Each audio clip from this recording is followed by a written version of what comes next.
ഇന്ന് ഞങ്ങളുടെ ഇവിടെ എല്ലാം നല്ലോണം മഴയാണ്. മൊത്തത്തിൽ രാവിലെ തൊട്ടേ മഴ പെയ്യുകയാണ്. ഞാനിപ്പോൾ വൈകിട്ട് 6 മണിയായപ്പോൾ ഇറങ്ങിയതാണ്. പതുക്കെ നടന്ന് ഇവിടെ അടുത്ത് ഫിഷ് മാർക്കറ്റുണ്ട്, അവിടെ പോയി എന്തെങ്കിലും മീൻ വാങ്ങിക്കാമെന്ന് വിചാരിച്ചു. ഈ കാലാവസ്ഥയിൽ നാളെ സെക്കൻഡ് സാറ്റർഡേ ആയതുകൊണ്ട് ഞങ്ങൾക്ക് അവധിയാണ്. അപ്പോൾ അതും പ്രതീക്ഷിച്ച് ഞാൻ പോവുകയാണ്. നല്ല മീൻ എന്തെങ്കിലും ഉണ്ടെന്നുണ്ടെങ്കിൽ വാങ്ങണം.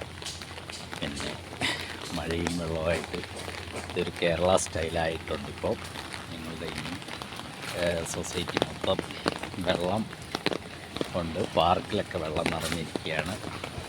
ഇത് പാർക്കാണ് ഈ കാണുന്നത്. ഈ പാർക്കിലെ മൊത്തത്തിൽ വെള്ളത്തിലായിരിക്കുകയാണ്. പാർക്ക് മൊത്തം കണ്ടില്ലേ, വെള്ളമായി. ഇവിടെ റോഡിലൊന്നും വെള്ളം നിൽക്കത്തില്ല. ഈ ഒരു സൊസൈറ്റിയുടെ ഗുണം ഇതാണ്. ഈ റോഡിലുള്ള വെള്ളം മൊത്തത്തിൽ ഈ പാർക്കിലാണ് വന്ന് വീഴുന്നത്.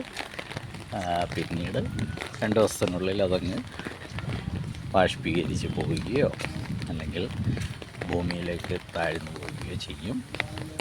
അതുകൊണ്ട് സൊസൈറ്റി നല്ല വൃത്തിയായിട്ടിരിക്കുകയാണ്. നല്ല നല്ല ആൾക്കാരാണ് ഇവിടെ താമസിക്കുന്നത്. ഇതിൻ്റെ പേര് ഗവൺമെൻറ് എംപ്ലോയീസ് കോളനി റിവാടി. ഇവിടെ എല്ലാം ഗവൺമെൻറ് ഉദ്യോഗസ്ഥരാണ് കൂടുതലും.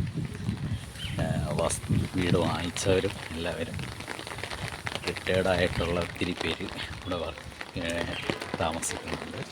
നല്ല നല്ല വീടുകളാണ് എല്ലാം. നല്ല സ്റ്റാൻഡേർഡായിട്ട് ജീവിക്കുന്നവരാണ്.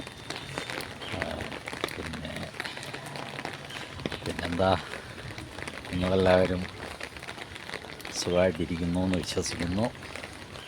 ഇവിടെ മഴയായതുകൊണ്ട് കേരള സ്റ്റൈലിലെ മഴയാണിപ്പം.